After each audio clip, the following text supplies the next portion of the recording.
প্রিয় সাংবাদিক ভাই ও বোনেরা, আমরা লক্ষ্য করছি যে একটি নির্দিষ্ট রাজনৈতিক দলের প্রার্থীরা এবং তাদের বিভিন্ন পর্যায়ের নেতাকর্মী ও সমর্থকেরা ধর্মীয় অনুভূতির অপব্যবহার করে নির্বাচনী প্রচারণা চালাচ্ছেন। সামাজিক যোগাযোগ মাধ্যমে প্রকাশিত এ ধরনের কিছু পোস্ট এবং ভিডিও আমাদের সবার নজরে এসেছে, যেখানে বলা হচ্ছে তাদের প্রতীককে জয়লাভ করানো মানে নিজের ঈমানকে জয়লাভ করানো এবং জান ও মাল দিয়ে সেই প্রতীককে জয়লাভ করানো ঈমানের দায়িত্ব।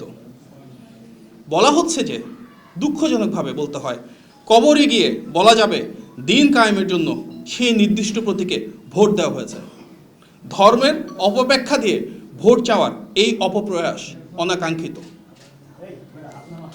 এটি দৃশ্যমান যে ধর্মীয় বিশ্বাস ও আবেগকে ব্যবহার করে দেশের ভোটারদের প্রভাবিত করার যে চেষ্টা, সেটি নির্বাচনের স্বচ্ছতা, নিরপেক্ষতা, অবাধ ও সুষ্ঠু পরিবেশকে মারাত্মকভাবে ক্ষুণ্ণ করছে।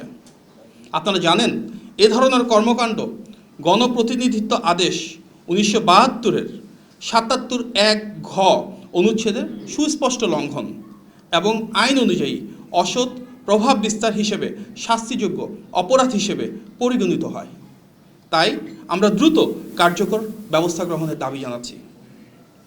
আপনারা জানেন, নির্দিষ্ট রাজনৈতিক দলটির কর্মী সমর্থকেরা বাড়ি বাড়ি গিয়ে মহিলা ভোটারদের এনআইডি কার্ডের কপি, মোবাইল নাম্বার এবং বিকাশ নাম্বার সংগ্রহ করছেন। এই বিষয়ে আমরা নির্বাচন কমিশনকে অবহিত করেছিলাম এবং বিষয়টি আমলে নেওয়ায় আমরা নির্বাচন কমিশনের প্রতি কৃতজ্ঞতা জ্ঞাপন করছি।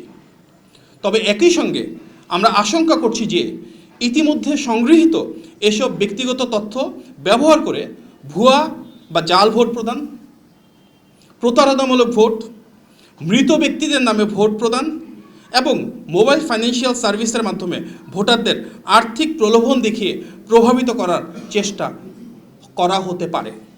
আপনারা জানেন, এই ধরনের কর্মকাণ্ড ভোটার তালিকা আইন 2009-এর ধারা 14, দণ্ডবিধি 1860-এর ধারা 417 ও 420 এবং ডিজিটাল নিরাপত্তা আইন 2018-এর ধারা 2 অনুযায়ী দণ্ডনীয় অপরাধ। তাই আমরা নির্বাচন কমিশনকে অনুরোধ জানাই, দ্রুতই যেন এসব বেআইনি কর্মকাণ্ড বন্ধ করা হয় এবং এনআইডি তথ্যের অপব্যবহার রোধে প্রতিরোধমূলক পদক্ষেপ নেওয়া হয়। আমরা জানতে পেরেছি প্রতিটি ভোট কেন্দ্রে ভলান্টিয়ার ক্যাটাগরির 13 থেকে 15 জন আনসার ও ভিডিপি সদস্য নিয়োগ দেওয়া হবে, যাদের একটি বড় অংশ সাধারণত স্থানীয় বাসিন্দা। স্থানীয়ভাবে বসবাসকারী অনেকেই বিভিন্ন রাজনৈতিক দলে সম্পৃক্ত থাকায় তাদেরকে নির্বাচনী দায়িত্ব পালনে নিয়োগ করা নিরপেক্ষতার প্রশ্ন তোলে বলে আমরা মনে করি।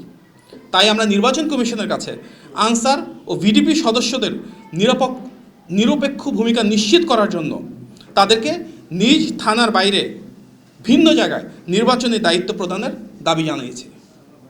প্রিয় সাংবাদিক ভাই ও বোনেরা, আজকের এই সংবাদ সম্মেলনে উপস্থিত হওয়ার জন্য আপনাদের সবাইকে আন্তরিক ধন্যবাদ এবং কৃতজ্ঞতা জানাই। আপনারা সবাই ভালো থাকবেন। আল্লাহ হাফেজ। আসসালামু আলাইকুম।